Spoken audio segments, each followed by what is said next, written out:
Olá a todos, bem-vindos ao Marmita de Redom, um espaço para conversar sobre os anos 90 e 2000. Eu sou o Tiago Carreira e comigo tenho o Marco. Olá! A Joana. Bom dia! E o Tiago Maurício. Muito bons dias! E hoje vamos falar de videojogos. Vocês lembram-se daquelas horas perdidas em frente aos televisores CRT, a jogar videojogos do século passado com aqueles gráficos característicos e as respectivas dores nos olhos? Ou da panóplia de consolas com os seus jogos em cassetes, por vezes precisavam de um pouco de vento e saliva da nossa boca? Eu adorava esses jogos. Master System. Nessa altura, eu adorava ainda mais. Quando ia para viagens para a praia, ou ia até à cidade, e levava sempre minha mini consola dos 101, que eram 100 variações de Tetris. E eu adorava aquilo. Adorava que havia níveis super rápidos, que eram bolas quase impossível de jogar, aquilo era tão rápido que era, enfim, velocidade da luz. Não sei quem conseguia jogar aquilo. Ou então, a pior coisa que me faziam era, quando estava lá concentradíssimo sobre o que fazer, e quando fazer, carregar na tecla certa no momento certo, o meu irmão chegava e tocava nas teclas que eu tentava carregar só para me estragar o jogo. Só para eu lhe dar atenção ou despachar-me a fazer outra coisa qualquer. Era tão irritante. Meu Deus, vocês também? Vocês também tinham estas? Os irmãos eram sempre do melhor que havia. Mas não vou falar disso agora. Mas que variações do Tetris é que o jogo tinha? Eu gostava muito daquela que tinha as peças. Por exemplo, havia um nível que era quase só palitos e depois aquele parece enfim, uma espécie de garfo. Então era só aquela espécie de garfo, que era uma peça muito estranha, e depois palitos. Não sei se chamavam... Vocês chamam palitos à peça que é só compridinha? Ou deram outro nome à peça compridinha? Nunca dei nome à peça. Não. Para mim era só palito. Eu às vezes chamava-lhe pernas. Perna? Aquilo é comprido, como as pernas. Perna, mas aquilo não tem pé. Uma perna sem pé. Pois, quer dizer... Era amputado. Uma perna amputada, um coto comprido. É uma peça peneta. Não tem pé, é peneta. Não, enfim. Estou a adorar este momento sobre videojogos. Joana, parece-me que queres falar sobre isso. Eu, na verdade, nunca fui uma menina de videojogos. Eu não tive nenhuma consola até muito tarde. E quando tive essa consola não foi para mim, foi para os meus irmãos. Então já era um momento em que era no mínimo embaraçoso jogar videojogos. Mas a experiência que eu tinha era, na verdade, de ir jogar à casa de alguns amigos. E tinha uma amiga que tinha uma consola com um jogo que eu acho hoje que seria Mortal Kombat. E então eu era aquele tipo de pessoa que, quando eu queria que o jogador fizesse um gesto, eu virava o comando na direção desse mesmo gesto e carregava em todos e quaisquer botões quando eu queria que ele desse porrada. Então aquilo era tipo carregar no máximo de botões ao mesmo tempo para ver se ganhava o jogo, o que era no mínimo aquele momento em que eu acho que eu devia parecer um piolho saltitante a carregar em botões para ver se conseguia que ele basicamente fizesse truques e pontapés e coisas assim para ganhar à outra pessoa. Mas era curioso porque era um momento de ir à casa de alguém para jogar um videojogo. Então eu acho que tinha esse aspecto muito curioso de nos juntarmos com alguém para jogar. Eu também tive esses momentos de partilha de jogos, digamos assim. Neste caso ia à casa de um amigo meu, mas era para jogar Sonic na sua Game Gear, acho que era uma Game Gear, se não me engano. E sim, também sofria dos males com o terceiro todo para o Sonic andar um bocadinho mais depressa ou mais devagar, ou então saltar também com o Sonic. Era sempre engraçado. E depois quase mandar a consola contra a parede quando o Sonic caía num pico e lá iam todos os quase 100 anéis. Era tão frustrante quando estávamos já quase com os anéis todos e, portanto, quando tínhamos 100 anéis ganhávamos mais uma vida e era tão frustrante chegar ali aos 90 e muitos e de repente perder os anéis todos. Ai pá! Exato. Era só chato, digamos assim. Mas nunca parti nenhuma Game Gear, felizmente, até pronto, não era minha. Mas foram muitas horas a jogar. Nessas, por acaso, nunca precisei de superar. Mas em Game Boys, ou neste caso eu nunca tive um Game Boy por assim dizer. Tive uma das concorrentes, que chamava-se o Atari Supervision, que era daquelas coisas que mais ninguém sabia, basicamente. Mas por acaso era fixe, porque aquilo tinha uma dobrazinha, e então o ecrã ficava um bocadinho mais confortável. Não precisava estar todo torto. Eu acho que joguei uma coisa dessas. Era muito fixe. Mas essas consolas acho que são todo um tema a seguir. Eu estou-me a lembrar de tantas histórias com consolas portáteis que eu acho que é melhor nem entrar por aí. Pronto, um dos jogos também era muito, muito comum na altura, pelo menos é muito famoso, era o... acho que era Asteroid? Não. O asteroide é aquele que tens uma setinha no meio do ecrã e tens de destruir asteroides que vão diminuindo de tamanho. Não, então era um que tinhas uma barra em baixo com uma bolinha e aquilo dava a fazer, tipo, destruir coisinhas. Era o Arkanoid. E vocês nunca usaram os comandos das consolas como armas de arremesso? Não. Só já em tempos modernos, já com o Wii, mas isso, pronto, já acho que era pão do dia. Mas teclados foram armas de arremesso, sim, mas isso é uma história para outra altura. Não, estou a dizer isso porque, como eu vos disse, nós só tivemos uma consola já bastante tarde, mas os meus irmãos aproveitaram bastante esse momento da consola. E pronto, e basicamente nós temos aqui uma história em que o meu irmão apareceu com o sobrolho aberto porque tinha levado com um comando na testa. Ouch. Então, que me faz lembrar um bocadinho o curioso de que hoje em dia nós achamos alguns jogos, e estávamos há bocado a falar do Mortal Kombat, achávamos jogos perfeitamente normais e comuns, mas que na verdade hoje em dia toda a gente diz, aquilo é um jogo super violento, assim como Need for Speed e esse tipo de jogos. Toda a gente hoje acha que são claramente jogos para maiores de 16 e na altura qualquer um de nós e de vocês, não é, jogava qualquer um desses jogos em que o objetivo era matar pessoas com um carro com 10 anos ou algo parecido, sim. Não é? Isso não era o Need for Speed, isso era outro, isso era o GTA. Não, era o Carmageddon. Ou o Carmageddon.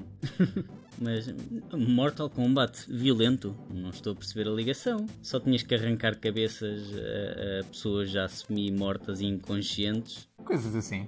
Mas depois, claro que também tínhamos coisas que, apesar de serem inócuas, hoje em dia, se pensarmos nisso, também eram bastante sugestivas, como por exemplo o Super Mario, não é? Quer dizer, um gajo que apanha um cogumelo e fica maior, quer dizer... Eu nunca pensei nisso. Mas agora que falas é... Mas eu acho que o Super Mario... e aliás, o Super Mario é todo um movimento... Representa toda uma geração de consolas e videojogos. Portanto, o Super Mario é grande naquilo que é. E eu joguei bastante Super Mario. A versão... acho que era a segunda versão, que é a mais icónica. E joguei bastante desses jogos na minha consola, que era daquelas consolas que se vendiam nas feiras, que não tinham marca nenhuma especial, mas eu passei tantas horas a jogar Super Mario que eu na altura lembro-me de conseguir passar todo o jogo do início ao fim em menos de 10 minutos. Hoje em dia, já em adulto, percebi-me que existe todo um movimento à volta de speedrunning, que é passar o jogo o mais rapidamente possível. E sei que o recorde do mundo para passar este Super Mario era menos de 5 minutos, portanto eu estou completamente fora dessa liga. Mas para quem conhece o Super Mario sabe que o Super Mario é conhecido pela sua batota, as Warp Zones, que permitiam saltar de um nível para um nível muito mais à frente, e que portanto o jogo Super Mario era constituído por 8 zonas com 4 níveis cada. Se as contas não me falham, portanto 32 níveis, mas que se tu usares os atalhos consegues passar todo o jogo passando apenas 8 níveis. E era isso que eu fazia e era isso que eu me divertia a fazer, e tenho muitas horas passadas à volta desse jogo. Como é que tu sabias quais eram os atalhos? Eventualmente tu aprendias que ou conhecias alguém que tinha descoberto os atalhos, ou de tanto jogar tu conseguias descobrir que se saltasse ali naquele sítio batias numa coisa invisível que te abria se fazia aparecer um pé de feijão para ires para o céu e andares lá em cima das nuvens a apanhar nuvens. Isto provavelmente depois de teres consumido um cogumelo mágico. Lá está. E portanto, com toda essa experiência, conseguias descobrir estes segredos. Uma das coisas que me deixa um pouco frustrado do Super Mario foi eu nunca ter passado todos os níveis seguidos sem... Nunca consegui chegar ao fim do jogo passando todos os 32 níveis. Isso deixa-me um bocado frustrado. Eu acho que pode ser uma boa coisa para fazeres com a tua filha eventualmente. Boa ideia. Por acaso, Super Mario acho que não foi assim um jogo que... Ok, joguei, sim, conheço, mas que me tenha assim ficado mais na memória, para além do Sonic, que lá está, era um jogo que ia para a casa de um dos meus amigos jogar. Foi o Gran Turismo também, quando saiu foi toda uma cena à volta do jogo, e podíamos estar ali com o split screen a fazer corridas, e aí também tinhas muito movimento da esquerda para a direita para fazer com que o carro virasse melhor, não é? Obviamente. E muitas vezes, confesso que também fiz isso, que foi quando estava a perder, chegar à consola e simplesmente carregar no reset. Mas não fui o único. E vocês notavam muito a questão de haver jogos de menino e jogos de menina e do sentimento que eu acho que foi assim bastante tardio das meninas também começarem a jogar videojogos? Eu acho que, pronto, apesar de terem aparecido também muitos videojogos assim, se calhar mais femininos, digamos assim, como a Barbie e coisas do género. Sério? Que eram mesmo claramente focados para raparigas. Acho que havia muitos jogos que podiam ser jogados para ambos os sexos. Por exemplo, um que eu jogava também imenso era o Crash Bandicoot, que era um jogo de plataformas. Pois era. Por exemplo. Muita amiga minha jogou Crash Bandicoot, o Donkey Kong. Olha, também. Foi grande vício. O Super Mario, da Nintendo 64 a 3D. Uma amiga minha era viciada, achava a melhor coisa do mundo.